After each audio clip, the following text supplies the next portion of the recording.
It shouldn't be news to anyone that a glass ceiling exists for women in the music industry. Like most others, the music business was built on a male-dominated culture, and aspects of that outdated culture continue to make it exceedingly difficult for women to succeed today. Among the worst of these are the legal safeguards many men are able to use to protect themselves from being exposed for their misogynistic and deplorable behavior. In the wake of the recent Harvey Weinstein revelations, many women in entertainment have begun to find the courage to speak out about the vile behavior they endure from their male superiors and peers, which remains a substantial problem in the music industry. Trust me, I know 2 years ago I was a victim of sexual harassment. At a widely attended, multi-day industry event, a prominent music industry figure made aggressive sexual advances towards me. 4 hours, during a semi-formal sit-down dinner, this man was rubbing my legs under our table despite my repeated demands to stop, lick my neck in front of other guests and put his hands underneath my jacket. Horrified, I informed the organizers of his actions, but because of his stature, they were not inclined to support me in having him removed from the event. His behavior grew so bad that one of my clients, also in attendance, felt compelled to serve as my bodyguard. I left the event on the second day, before it was even halfway over, because I couldn't stand to be in that man's presence any longer. To be clear, I am a strong-willed and successful attorney who isn't afraid to speak her mind. If these types of men, some of whom even don't seem aware that their behavior is completely unacceptable, aren't afraid of someone like me, they're probably not afraid of anyone. And why would they be? Many of them, especially high-powered men of wealth and influence, are protected from any disclosure of their inappropriate actions. A legal loophole exists that can prevent victims from speaking out.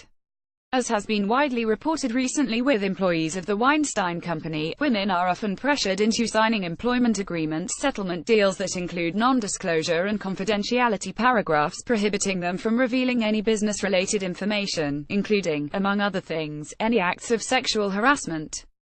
That's right, women, and men, are being asked to sign away their ability to speak out against sexual aggressors, even within their own business. And sometimes, companies go as far as to allow their top executives to engage in sexual harassment without fear of being fired, so long as they are willing to reimburse the company for any legal expenses and pay a fine, as was most recently reported to be the case in Harvey Weinstein's own employment agreement with the Weinstein Company. What disgusts me the most are the lawyers that use this kind of language to facilitate the cover-up of harassment and other labor violations. In fact, it's not just disgusting, it's unethical. The California Rules of Professional Conduct Rule 3700 states that a lawyer may not continue to represent a client if he or she knows or should know that the client is pursuing a strategy without probable cause and for the purpose of harassing or maliciously injuring any person. Knowingly helping a client to silence the voices of mistreated women is malicious in every sense of the word and injurious to every woman who may follow in the place. It's hard enough for a woman to speak up about sexual harassment without a provision legally disallowing her from doing so. We cannot allow this practice to continue.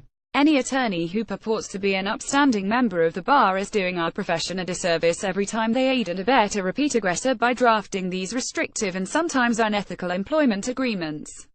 Do us all a favor, just resign your bar card, now please. Of course, I'm not speaking about all men here. I have the pleasure of working alongside many respectable men who would never dream of disrespecting any female. We may not be able to close the wage gap or balance the inequalities in upper management this year or even this decade, but we can make it just a little easier to fight this kind of behavior. Women will never attain the level of success they deserve if they're constantly being harassed and degraded purely because of their gender. Starting a conversation is the first step toward making a change, and women can't do this if they're barred from doing so. But before they can speak out, we have to stand up. Dina Lappolt is an attorney who represents music creators, celebrities, and owners and controllers of intellectual property. She is founder of Lappolt Law and represents Steven Tyler, Britney Spears, Fifth Harmony, and Ed Maru.